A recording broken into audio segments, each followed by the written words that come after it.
जय हिंद प्यारे साथियों, स्वागत है आप सभी का एक बार फिर से खोटा किंग ऑफिशियल पे। आज की सेशन में हम लोग डिस्कस करने वाले हैं जेपीएससी के टाइम टेबल को लेकर के। जेपीएससी मेंस का न्यू बैच जो वो कल से 1 फरवरी से स्टार्ट हो रहा है।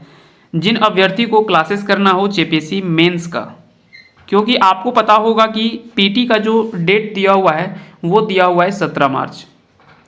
अब कुछ यहाँ पे सवाल करेंगे कि क्या ये इसकी गारंटी क्या है कि ये 17 मार्च को परीक्षाएं हो जाएंगे, क्योंकि जेएसएससी की स्थिति तो जिस तरह से है कि हमें नहीं लग रहा है कि हो जाएगा।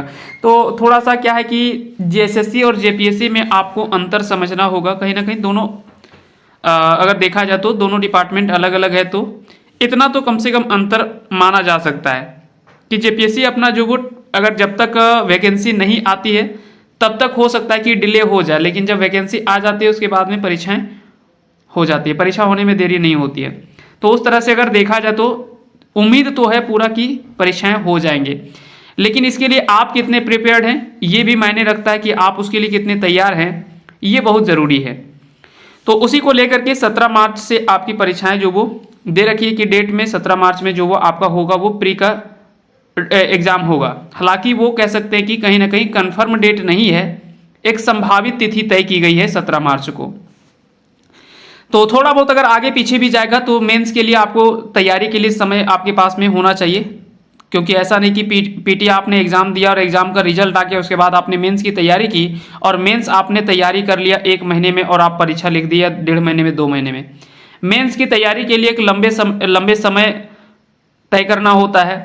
लंबी समय तय करेंगे तभी आपको कहीं ना कहीं जो उत्तर लेखन का जो प्रक्रिया है पूरा आप अच्छे से समझ पाएंगे, और परीक्षा हॉल में जब आप बैठेंगे तो वहाँ पे आपको उत्तर लिखने में किसी तरह की कोई परेशानी का सामना नहीं करना होगा। इसी संदर्भ में हम कुछ बातें करेंगे और साथ ही साथ में हम ये बताएंगे कि हम किस प्रकार से खोटा क्लासेस जो वो हम किस प्रकार से क्लासेस को कंप्लीट करेंगे।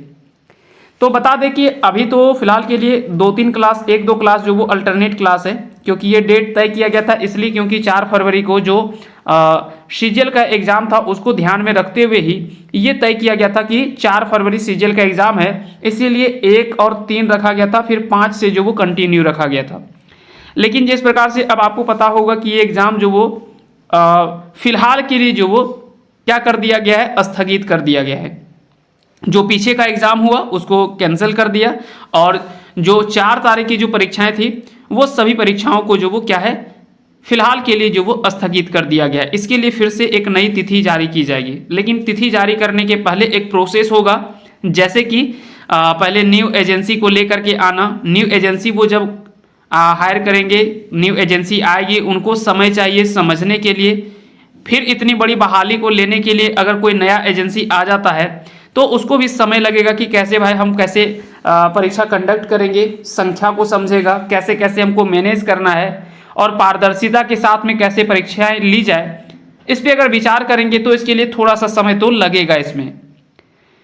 और ऐसे में अगर देखा जाए तो जेपीएससी आपके लिए एक अच्छा अवसर है, आप यहाँ पे आप अपना अवसर का लाभ उठा सकते हैं, है ना। आपकी तैयारी आधे से ज़्यादा तो तैयारी पहले से है ही, क्योंकि झारखंड जीके आपने पढ़ा ही है, झारखंड जीके आपने पढ़ा है, जीएस भी आपने बहुत कुछ पढ़ा है। तो थोड़ी बहुत अगर जीएस पढ़ लेंगे और झारखंड जीके को थोड़ा सा और जो कंटेंट आपको पढ़ना होगा, जैसे कि आपने जेएसएससी सीजीएल के लिए जो वो सीएनटी एसपीटी एक्ट वगैरह आपने नहीं पढ़ा होगा, जनजातीय शासन व्यवस्था वगैरह आपने नहीं पढ़ा होगा। तो ये कुछ टॉपिक जो आपने वहाँ पे स्किप किया था जेएसएससी सीजीएल के लिए, उन टॉपिक्स को अगर केवल आप कंप्लीट कर लेते हैं तो यहाँ से झारखंड जीके आपका कंप्लीट हो जाएगा। हालांकि हम इसके लिए पीटी के लिए हम प्रैक्टिस सेट आपके बीच में लेकर के हम आएंगे, लेकिन अभी फिलहाल के लिए जो वो आपको अपनी तैयारी में जो वो जुड़ जाना है। बाकी का अगर जीएस आप करते हैं तो यहाँ से आपका मोटा मोटी जो वो देखा जाए तो पीटी में रिजल्ट जो वो हो जाएगा। लेकिन सवाल यह है कि पीटी के रिजल्ट हो जाने के बाद में आप मेंस के लिए कितने प्रिपेयर्ड होंगे, ये बहुत ज़्यादा मायने रखता है। तो ऐसे में क्या है कि आपको पहले से तैयारी इसकी शुरुआत कर देनी चाहिए, ताकि आपको कम से कम 1-8 घंटे डेली अगर आप समय देते हैं मेंस राइटिंग में, आंसर राइटिंग में, तो आपका क्या होगा कि एक तब तक आपका हैबिट बन जाएगा कि कैसे हम आंसर राइटिंग करेंगे और लिखने का एक जो तरीका है वो आपको पता चल जाएगा। साथ ही साथ में आपका वर्ड प्रॉब्लम जो होता है जब आप लिखते हैं मेंस की परीक्षाओं में, तो वहां पे क्या होता है कि एग्जैक्ट टाइम पे आपको वो वर्ड नहीं मिल पाता है। साथ ही साथ में क्या होता है कि आप उत्तर लिखते हैं तो आगे पीछे हो जाता है, यानी जो चीजें हमें बाद में लिखना था वो पहले लिखा जाता है, और जो पहले हमें लिखना था उन चीजों को हम बाद में लिख लेते हैं। ऐसा कब होता है? जब आप अच्छे से उसका तैयारी नहीं करते हैं। और अगर आप तैयारी करके जाते हैं तो आपको सब कुछ पता होता है कि कैसे हम आंसर राइटिंग की शुरुआत करेंगे और कैसे हम उसका अंत करेंगे। तो चलिए इन्हीं बातों को हम लोग समझते हुए और आगे बढ़ते हैं। अगर देखा जाए कि प्री का जो आपका रिजल्ट जो होता है वो 55% से लेकर के 65% के बीच में आपका जो वो प्री का रिजल्ट हो जाता है। तो अगर मोटा मोटी देखा जाए तो अगर आप किसी एक पेपर को बहुत अच्छे से अगर आप कंप्लीट कर लेते हैं तो यहाँ पे आपका रिजल्ट जो वो बहुत ज़्यादा तकलीफ नहीं पहुँचाएगा रिजल्ट बनाने में। लेकिन ये तो केवल एक कह सकते हैं कि एक रास्ता है जो कि आप एक गेट से दूसरे दरवाजे तक, एक दरवाजा पार करके आप दूसरे दरवाजे तक पहुँचते हैं। लेकिन मेन गेट जो खड़ा होता है वो आपका मेंस होता है, जो कि मुख्य दरवाजा होता है। और वहां से जब आप इंटर कर जाते हैं तो समझिए कि बहुत कुछ आपके लिए वहां से बहुत कुछ खुल जाता है आपके लिए। ठीक है, तो अब हम लोग बात करेंगे कि हम लोग खोटा पढ़ेंगे तो कैसे पढ़ेंगे मेंस के लिए। हम यहाँ पे बात कर रहे हैं जेपीएससी मेंस खोटा की। ठीक है, तो स्पष्ट रूप में हम पहले बात कर दे रहे हैं, ये हम लोग बात कर रहे हैं पेपर 2 खोटा की, है ना। मेंस में 6 पेपर होता है, 6 पेपर के बारे में डिटेल में आपके पास में जानकारी उपलब्ध होगी। तो हम लोग बात कर रहे हैं खोटा पेपर की, जो कि पेपर 2 में ये रहता है। और ये 150 अंकों का आपका पूरा ये एग्जाम होता है। समय वगैरह तो आपको पता ही होगा, इसके लिए समय दिया जाता है ना। समय अगर देखा जाए तो मोटा मोटी अगर आप सही से अगर कहीं तैयारी करते हैं तो समय आपके पास में पर्याप्त होता है।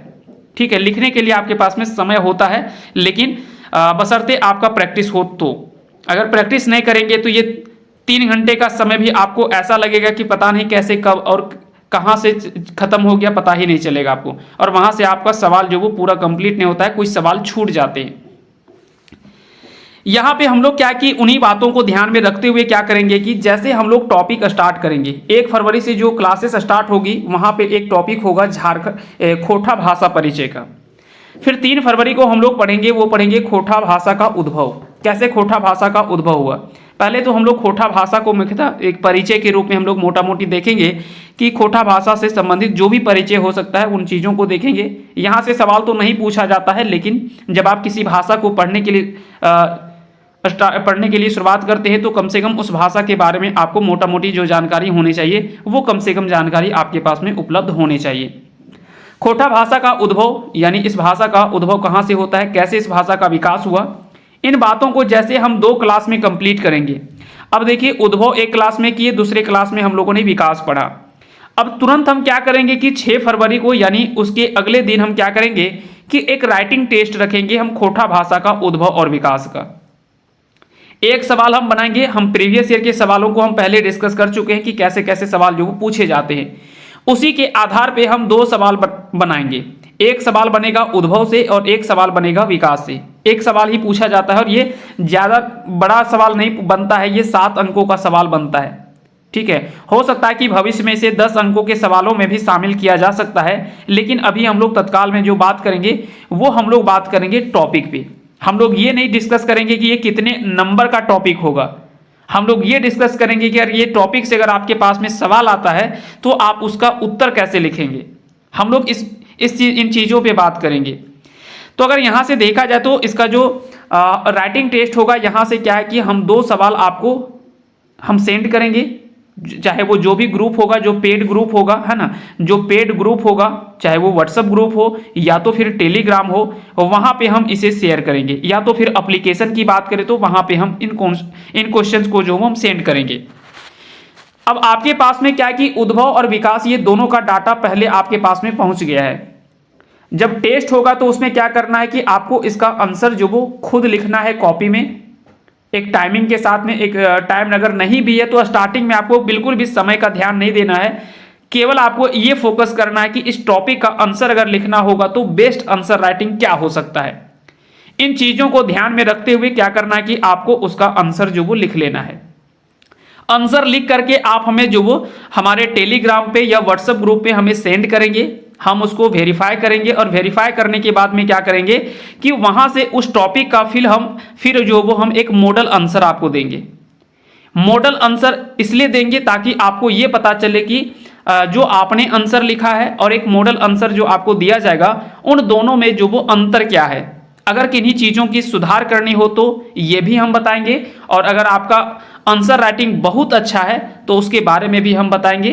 तो ये सारी बातें जो वो हम लोग वहाँ पे डिस्कस करने वाले हैं। तो ऐसे में क्या होगा कि आप टॉपिक भी पढ़ लेंगे, साथ ही साथ वहां से सवालों के बारे में भी आपको पता चल जाएगा कि इसका सवाल कैसे पूछा जाता है, इसको हम आंसर कैसे लिखेंगे, और साथ ही साथ में आपके पास में उसका नोट्स भी अवेलेबल हो जाएगा।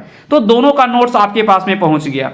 एक बार क्या हुआ, इन टॉपिक्स के डाटा आपके पास में आ गए और इन टॉपिक से जो सवाल बनता है उसका भी डाटा आपके पास में आ गया कि इस सवाल का अगर उत्तर लिखना होगा तो हम कैसे लिखेंगे।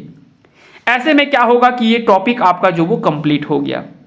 फिर आगे बढ़ेंगे खोटा भाषा की विशेषताएं। एक दिन हम क्लास लेंगे खोटा भाषा की विशेषताएं, उसके अगले दिन हम इसका टेस्ट दे देंगे, एक सवाल आपको दे देंगे लिख करके, है ना।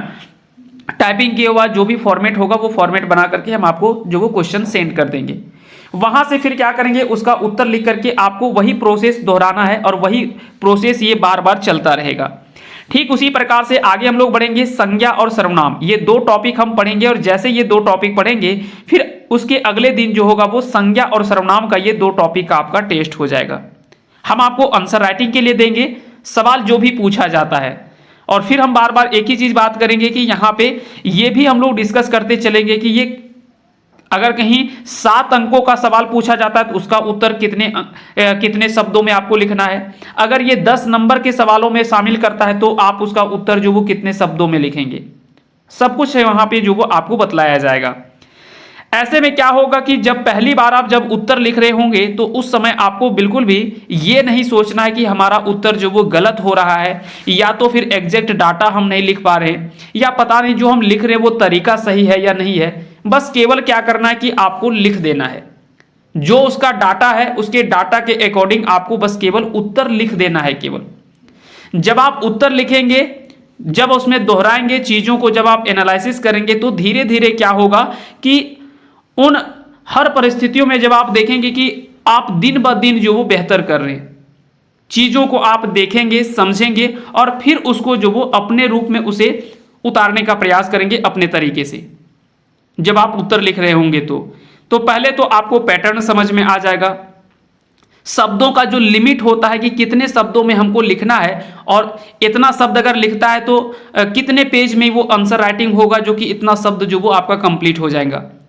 क्योंकि बहुत लोग सवाल करते हैं कि अगर कहीं मान के चलिए कि 250 शब्द में लिखने के लिए दिया है, यानी 250 शब्दों में लिखने के लिए दिया है, तो क्या एकदम एग्जैक्ट 250 वर्ड होना चाहिए? बोलेंगे नहीं, उतना 250 शब्द कौन गिनता है, ना ही आपको गिनना है कि जो लिख रहे वो, और ना ही जो कॉपी चेक करता है वो गिनने के लिए बैठता है कि कितना शब्द में लिखा है। बस एक एवरेज माना जाता है कि अगर आपको 250 शब्दों में लिखने के लिए यानी 250 शब्दों में लिखने के लिए दिया है, तो अगर यहाँ पे 300 भी हो जाता है तो भी दिक्कत नहीं है, और 240 भी हो जाता है तो आपको दिक्कत नहीं है। लेकिन हाँ, ये चीज ध्यान रखना होता है कि बहुत ज्यादा भी ना हो और बहुत कम भी ना हो। कई बार क्या होता है कि उत्तर लेखन में कुछ लोगों को अगर अच्छा सवाल मिल गया तो उसमें इतना लिख देते हैं कि जैसे लगता है कि इसी में से आज रिसर्च करके ही छोड़ेंगे। तो उतना भी वो चीज नहीं करना है आपको। जो सवाल का डिमांड है, जो सवाल में आपसे पूछा गया है, बस उन्हीं प्रश्नों का उत्तर आपको लिखना होता है, और जितना लिमिट दिया है उसी के आधार पे आपको उत्तर लिखना होता है। बहुत कम भी ना हो, बहुत ज्यादा भी ना हो, है ना। जो काम की चीजें हैं उतना आप अगर लिख देते हैं तो आपको पूरा का पूरा अंक भी मिलता है मेंस आंसर राइटिंग में। और खास करके जब हम लोग बात करते हैं खोटा पेपर की, तो यहाँ पे आपको भरपूर अंक मिलता है ना। यहाँ पे आप अच्छा खासा नंबर जो वो उठा सकते हैं, क्योंकि ये एक तरह से अगर देखा जाए तो एक अच्छा पेपर है, स्कोरिंग पेपर के रूप में माना जाता है खोटा पेपर को। बस बशर्ते क्या है कि आपको उसके लिए अच्छे से पहले प्रिपेयर्ड होना पड़ेगा, उसके लिए अच्छी तैयारी करनी होगी, अच्छी प्रैक्टिस करने होंगे। जब आप प्रैक्टिस कर लेंगे तो यहाँ पे आप बहुत अच्छा कर सकते हैं। तो बस यही प्रोसेस होगा। हम 1 फरवरी से लेकर के यहाँ पे अगर देखा जाए तो पूरा फरवरी तक का ये पूरा प्लान जो वो आपको दिख जाएगा। ये PDF हम जो वो अभी डाल देंगे, टेलीग्राम पे भी डाल देंगे और जो भी व्हाट्सएप ग्रुप है वहाँ पे भी हम आपको डाल देंगे। तो यहाँ से आपको सारी जानकारी जो वो मिल गई होगी और चीज़ों को आपने अच्छे से समझ लिया होगा। बाकी की चीज़ें जैसे जैसे क्लासेस होंगे तो वो सब कुछ तो हम आगे बताएंगे ही आगे के क्लासेस में। अगर किन्हीं को किसी तरह से कोई परेशानी हो तो आप हमें कांटेक्ट कर सकते हैं और ये कांटेक्ट नंबर हम आपको बता देते हैं। कांटेक्ट नंबर हमारा है 9708305319। इस नंबर पे आप कांटेक्ट कर सकते हैं, या तो फिर एक और नंबर है 7070100319। इस नंबर पे हमें आप कांटेक्ट कर सकते हैं और अधिक जानकारी आप जो वो इस नंबर से हमें बात करके जान सकते हैं। जो भी आपको जानकारी चाहिए ये आपको और भी डिटेल में यहाँ पे जानकारी जो वो आपको दे दी जाएंगी। साथ ही साथ में आप हमें इन दोनों नंबर्स पे आप हमें व्हाट्सअप भी कर सकते हैं। व्हाट्सअप करेंगे तो वहाँ पे भी आपको रिप्लाई दिया जाएगा। जो भी आपके सवाल होंगे उसका जवाब जो वो आपको मैसेज के माध्यम से, या तो फिर जैसे आप कॉल करते हैं तो कॉल के माध्यम से भी आपको सारी जानकारी जो वो उपलब्ध करवाई जाएंगी। फिलहाल के लिए इतना ही, मिलते हैं हम लोग अगले सेशन पे और जल्द ही हम लोग कल हमारा जो होगा वो पहला क्लास होगा, तो उन क्लासेस को आप ज़रूर देखें। वो क्लासेस जो वो हो सकता है कि YouTube में भी अपलोड होगा और उपलब्ध होगा, तो वहाँ से आपको जानकारी मिलेंगे। साथ ही साथ में कुछ सवालों को भी हम लेकर के आएंगे कि अगर कोई सवाल है तो यहाँ पे कैसे हम उसका आंसर राइटिंग करेंगे। तो कुछ जो वो हम डाटा आपके बीच में शेयर भी करेंगे ताकि आपको पता चलेगा कि जहाँ पे हम जुड़ना चाह रहे हैं तो क्या हमें वहाँ पे हमारे काम की चीज़ें जो वो मिल रही है या नहीं मिल रही है। तो बिल्कुल भी पहले आप उसके लिए 100% संतुष्ट होइए, उसके बाद ही आप ज्वाइन करें। बाकी के अगर आप हमारे साथ पहले से जुड़े हुए हैं तो आप हमें अच्छे से समझ रहे होंगे, चीज़ों को आपको पता होगा कि हम कैसे क्लासेस लेते हैं और किस प्रकार से हमारा डाटा होता है। इनके बारे में तो आपको भलीभांति पहले से जानकारी होंगे। फिलहाल के लिए इतना ही, मिलते हैं अगले सेशन में। तब तक के लिए आप सभी को बहुत बहुत धन्यवाद।